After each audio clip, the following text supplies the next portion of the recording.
بسم اللہ الرحمن الرحیم۔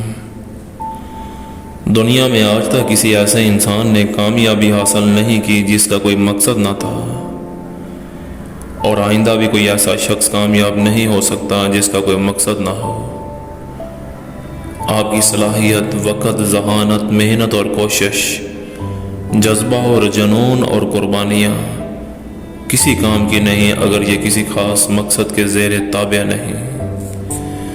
یہ دنیا تعلیم یافتہ اور ذہین اور محنتی لوگوں سے بھری پڑی ہے، لیکن وہ ناکام ہیں کیونکہ ان کی زندگی کا ایک واضح مقصد نہیں ہے۔ ایک آدمی سفر کر رہا تھا اور وہ سفر کرتے ہوئے ایک چوراہے پر پہنچا اور وہاں سے گزرتے ہوئے ایک بوڑھے بزرگ سے پوچھا کہ یہ سامنے والی سڑک کہاں جا رہی ہے۔ بوڑھے نے کہا کہ تم نے کہاں جانا ہے؟ وہ آدمی بولا میں صرف سفر کرنا چاہتا ہوں۔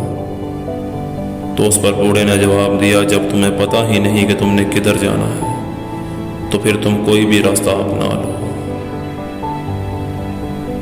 عظیم ذہنوں میں خواب ہوتے ہیں اور پست ذہنوں میں فقط خواہشات ہوتی ہیں۔ خواہش ایک بیج کی مانند ہے، جب تک اسے بویا نہ جائے یہ آپ کو فصل نہیں دے گی۔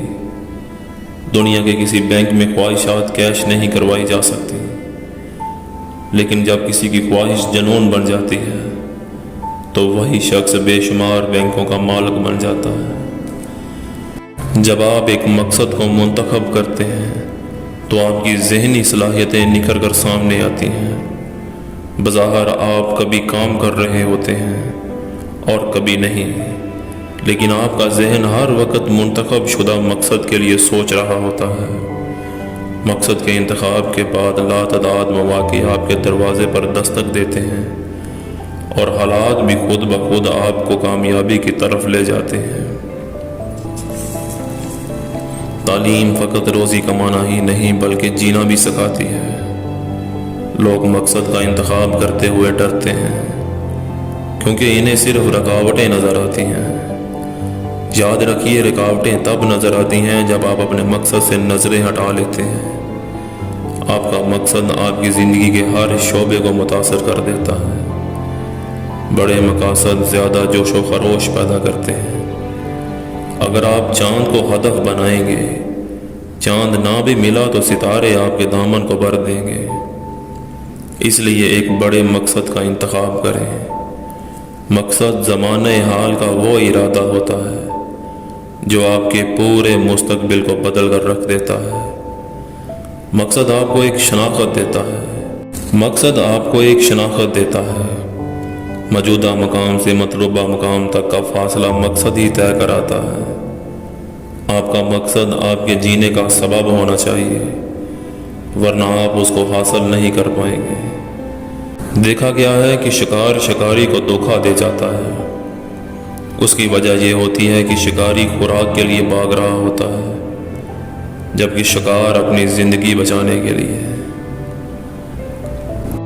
اس لیے آپ دوسروں کے مقاصد اور خوابوں پر تنقید کرنے کے بجائے آپ اپنے مقصد کو منتخب کریں۔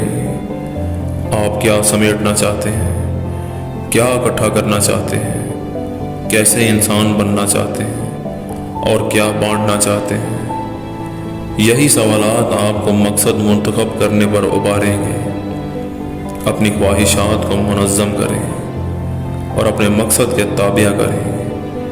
اسی طرح آپ جو کچھ بننا چاہتے ہیں وہ بننے کی صلاحیت ظاہر ہونا شروع ہو جائیں گی۔ اگر آپ واضح طور پر اپنے مقصد سے آشنا ہو گئے تو سمجھ لیجئے کہ کامیابی آپ کے سفر کی ابتدا ہو گئی ہے، کیونکہ اس سے کوئی فرق نہیں پڑتا کہ ہم کہاں کھڑے ہیں۔ اصل اہمیت اس بات کی ہے کہ ہم کس سمت کی طرف بڑھ رہے ہیں۔ آئیے اپنی درست سمت کا تعین کریں۔